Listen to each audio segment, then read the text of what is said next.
Operation સિંદૂર એ 25 minute અને આતંકીઓના જે ઠિકાણા હતા તે નેસ્ત નાબૂદ કરવામાં આવ્યા છે. કેવી હતી એ 25 મિનિટ, કઈ રીતે ભારતે હુમલો કર્યો હતો અને કયા કયા વિસ્તારોને ટાર્ગેટ કરવામાં આવ્યા હતા અને કેમ કરવામાં આવ્યા હતા, તેને થોડુંક વિસ્તારથી અમે આપને સમજાવવાનો પ્રયત્ન કરીશું. કારણ કે પહેલગામ હુમલો જે થયો હતો, આતંકીઓએ જે નાગરિકો હતા ભારતના તેને જે રીતે ગોળીએ દીધા હતા અને ત્યારબાદ દરેક વ્યક્તિ કહેતો હતો કે પાકિસ્તાનને જવાબ મળવો જોઈએ, આતંકીઓને જવાબ મળવો જોઈએ, તો આતંકી સ્થાનમાં આ વખતે ઘૂસીને હુમલો કરવામાં આવ્યો છે અને ભારત પાકિસ્તાનની જે બોર્ડર છે POJK ત્યાંથી જે બોર્ડર છે ત્યાંથી અંદર 100 કિલોમીટર અંદર ઘૂસીને આ હુમલો કરાયો હતો. તો આતંકી સ્થાનમાં ઘૂસીને 25 મિનિટમાં આ બદલો લેવામાં આવ્યો છે અને રાત્રે કેટલા વાગ્યા ઓપરેશન પાર પડાયું તો સમય આપ જોઈ લો, અડધી રાતનો 12 વાગ્યા પછી દિવસ બદલાઈ જાય છે. તો 1 વાગ્યાને 5 મિનિટથી લઈ અને 1:30 વાગ્યા સુધીમાં ચાલ્યું હતું ઓપરેશન સિંદૂર. અને સિંદૂર નામની પાછળ પણ એક કહાની છે અને એ કહાની છે કે જેને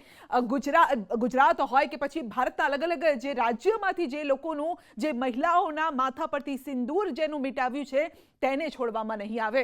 તો 25 મિનિટ પહેલગામ હુમલાનો ભોગ બનનારને ન્યાય આપવા માટે આ આખું ઓપરેશન પાર પાડવામાં આવ્યું હતું. 9 આતંકી કેમ્પને સંપૂર્ણ રીતે ધ્વસ્ત કરી દેવામાં આવ્યા હતા. પાકિસ્તાનને અહીંયાથી સીધો જવાબ મળી ગયો છે કે આ વખતે આતંકી કેમ્પનો વારો છે, કાલે તમારો પણ વારો હોઈ શકે છે. આતંકના ટ્રેનિંગ કેમ્પને લોન્ચ પેડ ધ્વસ્ત કરવામાં આવ્યા છે. POK પાકિસ્તાન બંનેમાં આતંકી અડ્ડા ધ્વસ્ત કરવામાં આવ્યા હતા. POJK જે જમ્મુ કાશ્મીર, પાકિસ્તાન ઓક્યુપાઈડ જમ્મુ કાશ્મીરનો જે વિસ્તાર છે ત્યાં અને પાકિસ્તાનમાં ઘૂસીને આ ઓપરેશન હાથ ધરવામાં આવ્યું હતું. હવે જુઓ આ જે તસવીર છે, આ સૌથી મોટી આ તસવીર છે કે ક્યાં આ હુમલો કરવામાં આવ્યો હતો. તો ડિટેલમાં અમે આપને સમજાવીશું. સવાઈ નાલા કેમ્પ, જે આતંકીઓનો આ કેમ્પ હતો તે મુઝફ્ફરાબાદમાં LOC થી 40 કિલોમીટર દૂર આવેલો છે અને ત્યાં જે ભારતીય સેના છે એણે જોરદાર તાકાત બતાવી છે. સોનમર્ગ, ગુલમર્ગ, પહેલગામ હુમલાના આતંકીઓનો આ ટ્રેનિંગ કેમ્પ છે અને ત્યાં જ હુમલો કરવામાં આવ્યો તો સીધા જ લોન્ચ કરવામાં આવ્યા હતા. દારૂગોળા જે છે એ લોન્ચ કરવામાં આવ્યા અને આ કેમ્પને ધ્વસ્ત કરવામાં આવ્યો. લશ્કરે તૈયબાનો આ કેમ્પ છે અને લશ્કર, સૌથી મોટું દુશ્મન જો હોય ભારતનું તો તે છે આતંકી સંગઠન લશ્કર. હવે બીજી કઈ જગ્યા છે તો સૈયદના બિલાલ કેમ્પ જે પણ મુઝફ્ફરાબાદમાં આવેલો છે, આપ જોઈ શકો છો. અને સૌથી વધારે તસવીરો આની પણ સામે આવી રહી છે. આ ટોપ એંગલથી લેવાયેલો આ શોટ છે. પહેલા અને પછીનો પણ વિડીયો સામે આવ્યો છે. તો કેવી રીતે આ ધ્વસ્ત થયા પછીની આ તસવીરો છે, જોઈ લો. પહેલા એ કેવો દેખાતો હતો આ કેમ્પ અને પછી કેવો દેખાય છે, નામો નિશાન જ મટી ગયું છે. જૈશે મોહમ્મદની આ જગ્યા છે. હથિયાર, વિસ્ફોટક, જંગલમાં રહેવાની ટ્રેનિંગ અહીંયા આપવામાં આવતી હતી. એટલે આ ટ્રેનિંગ કેમ્પ હતો જેને ધ્વસ્ત કરવામાં આવ્યો છે. આગળની તસવીરમાં હવે આપ જોઈ લો. ગુલપુર કેમ્પ છે, કોટલી LOC થી 30 કિલોમીટર દૂર આવેલો આ કેમ્પ છે. અહીંયા પણ લશ્કરે તૈયબાની ગતિવિધિઓ ચાલતી હતી. આખો આ જંગલ વિસ્તાર છે અને તેનાથી ઘેરાયેલો વિસ્તાર છે. કોઈને ખબર ન પડે એવી જગ્યાએ આ કેમ્પનું તે લોકો આયોજન કરતા હતા, પરંતુ ભારતની નજરથી નથી બચી શક્યા. પૂંછમાં થયેલા હુમલાના આતંકીઓનો આ ટ્રેનિંગ કેમ્પ છે. ફક્ત એક હુમલો નહીં, ભારત પર જે રીતે આતંકીઓ હુમલો કરી રહ્યા છે, અલગ અલગ કેમ્પમાં તે લોકો ટ્રેનિંગ લેતા હતા અને તેમાંથી આ એક કેમ્પ હતો. હવેની આ તસવીર સૌથી અગત્યની છે કારણ કે અહીંયા જે લોન્ચ પહેલા ટાર્ગેટને લોક કરવામાં આવ્યું ને ત્યારબાદ હુમલો કરવામાં આવે છે તેની તસવીર છે. પહેલા આ તસવીર જોઈ લો. આ પહેલાની તસવીર છે જ્યારે ટોપ એંગલથી લેવાયેલી આ તસવીર છે. તો કઈ આ જગ્યા છે? બરનાલા કેમ્પ છે અને તે ભીંબર LOC થી 9 કિલોમીટર દૂર આવેલો આ કેમ્પ છે અને ત્યાં ભીંબરમાં આપ જોઈ શકો છો કે ટાર્ગેટ કરવામાં આવ્યો છે આ વિસ્તારને અને ટોપ એંગલથી આ ડ્રોનનો ઉપયોગ કરવામાં આવે છે અને ડ્રોનથી જ લોન્ચ કરવામાં આવ્યું હતું. દારૂગોળા જે પણ મિસાઇલથી અટેક થતા હોય છે, પરંતુ અહીંયા ડ્રોનથી અટેક કરવામાં આવ્યો છે અને તેની આ તસવીર છે. અહીંયા પણ ત્યારબાદ એક બ્લાસ્ટ થાય છે અને બધું જ ભસ્મીભૂત થઈ જાય છે. તો લશ્કરે તૈયબાના ફિદાઈનને ટ્રેનિંગ ક્યાં આપવામાં આવતી હતી તેને પણ નથી છોડવામાં આવ્યું. અબ્બાસ કેમ્પ, તેની પણ આ તસવીર જોઈ લો. બિફોર આફ્ટરની આ તસવીર છે. કોટલી LOC થી 13 કિલોમીટર દૂર આવેલો આ કેમ્પ છે અને ત્યાં પણ આ જોઈ શકો છો. અહીંયા સૌથી વધારે નજીકથી આ લેવાયેલો આ વિડીયો છે, દ્રશ્ય છે, ડ્રોનથી અટેક કરવામાં આવ્યો છે અને ત્યારબાદ અહીંયા પણ બધું જ ધ્વસ્ત થઈ જાય છે, નિષ્ઠ નાબૂદ થઈ જાય છે. તો આ બસ કેમ્પના આ દ્રશ્ય છે, 9 એવા ઠેકાણા જેને ટાર્ગેટ કરવામાં આવ્યા હતા. 70થી વધુ આતંકવાદીઓનો સફાયો કરવામાં આવ્યો છે. હવે સર્જલ કેમ્પની વાત કરીશું. સર્જલ કેમ્પ પર પણ તેને પણ ટાર્ગેટ કરવામાં આવ્યો છે. સરહદથી અંદાજે 6 કિલોમીટર દૂર આવેલો છે અને ત્યાં પણ અહીંયા અટેક કરવામાં આવે છે. પોલીસ જવાનો પર હુમલો કરનારને અહીંયા ટ્રેનિંગ આપવામાં આવતી હતી. આ જગ્યા જે 6 કિલોમીટર દૂર જ આવેલી છે, જે બોર્ડર છે ત્યાંથી, અને ત્યાં ટ્રેનિંગ આપવામાં આવતી હતી ભારત પર હુમલો કરવા માટે. અને ત્યાં પણ અહીંયા જે રેડ પોઈન્ટ જોઈ રહ્યા છો ત્યાં ઉપરથી લોન્ચ કરવામાં આવ્યો હતો અને ત્યાં અહીંયા બ્લાસ્ટ કરવામાં આવ્યો છે.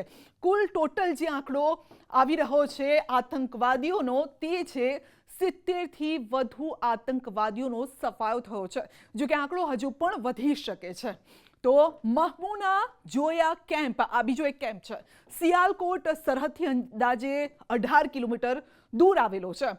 હિઝબુલ મુજાહિદ્દીનનો આ સૌથી મોટો કેમ્પ માનવામાં આવે છે. હવે તમે જોઈ લો જેટલા કેમ્પ અહીંયા જોવા મળી રહ્યા છે, આ તમામ કેમ્પ છે જે છે તેના એરિયા જોઈ લો. કાં તો આજુબાજુ જંગલ છે અથવા તો આજુબાજુ ખેતરો આવેલા છે. તો એવી જગ્યાએ આ લોકો આશરો લેતા હતા જેથી કોઈને ખબર ન પડે. પરંતુ ભાઈ આ પાકિસ્તાન જે છે એને પોષી રહ્યું છે એ ભારતની નજરોથી નહીં બચી શકે અને નથી જ બચી શક્યું, એ તેની આ સાબિતી આપી રહ્યો છે. હિઝબુલ મુજાહિદ્દીનનો સૌથી મોટો કેમ્પ છે. કઠવા પઠાણકોટ હુમલાનું અહીંયા પ્લાનિંગ થયું હતું. એટલે કે પાકિસ્તાન પોતાની ધરતી પર આતંકવાદને પોષી રહ્યું છે, પ્લાનિંગ કરી રહ્યું છે, તેનું એક્ઝામ્પલ છે. હવે મરકઝ તાઇબા આ બીજો એક વિસ્તાર છે જ્યાં લોન્ચ કરવામાં આવ્યો હતો ટાર્ગેટ. મુરીદ કે સરહદથી આ 25 કિલોમીટર દૂર આવેલો આ વિસ્તાર છે. આપ જોઈ શકો છો હવામાંથી લોન્ચ કરવામાં આવે છે અને ત્યારબાદ પ્રોપર એ જગ્યા પર પડે છે. એટલે કહેવાય છે ને કે નિશાન ચૂક માફ નહીં, માફ નીચું નિશાન. અને અહીંયા એ વાત અહીંયા ક્યાંક સાબિત પણ થઈ રહી છે. તો 2008 મુંબઈ હુમલાના આતંકીઓને અહીંયા ટ્રેનિંગ આપવામાં આવી હતી. આપ જોઈ શકો છો.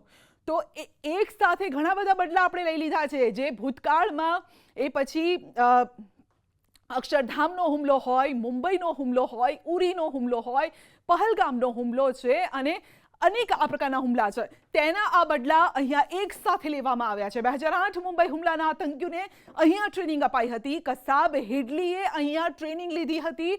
એટલે આપ સમજી શકો છો કે આવા કેટલા કસાબ અને હેડલીને અહીંયા તૈયાર કરવામાં આવતા હશે, જેનો સફાયો બોલાવવામાં આવ્યો છે. ને અહીંયાથી ડ્રોનથી આ જે હુમલો થઈ રહ્યો છે બિલકુલ ટાર્ગેટ ઉપર પડે છે અને ત્યારબાદ આખો જે એમનો કેમ્પ છે એ ધ્વસ્ત થઈ જાય છે. તો આપ જોઈ શકો છો કે મરકઝ સુભાનલ્લાહ બહાવલપુર સરહદથી, જે મેં પહેલા જ વાત કરી હતી, 100 કિલોમીટર દૂર સુધી આપણે ટાર્ગેટને અહીંયા ધ્વસ્ત કર્યો છે, તબાહ કરી દીધો છે. એ છે સરહદથી 100 કિલોમીટર દૂર. એટલે કાલે ઉઠીને કદાચ કોઈ કહે કે જ્યારે એર સ્ટ્રાઇક કરવામાં આવતી હોય છે ત્યારે પાકિસ્તાન તરફથી કહેવામાં આવે છે કે ઓકે, ભારતે તો એની ધરતી પર આ પ્રકારના લોન્ચ કર્યા હતા અને ત્યારબાદ એ લોકોએ એમની જ ધરતી ઉપર આ રીતે વિસ્તારોને તબાહ કર્યા છે. તો નહીં, અહીંયા સાબિતી પણ છે.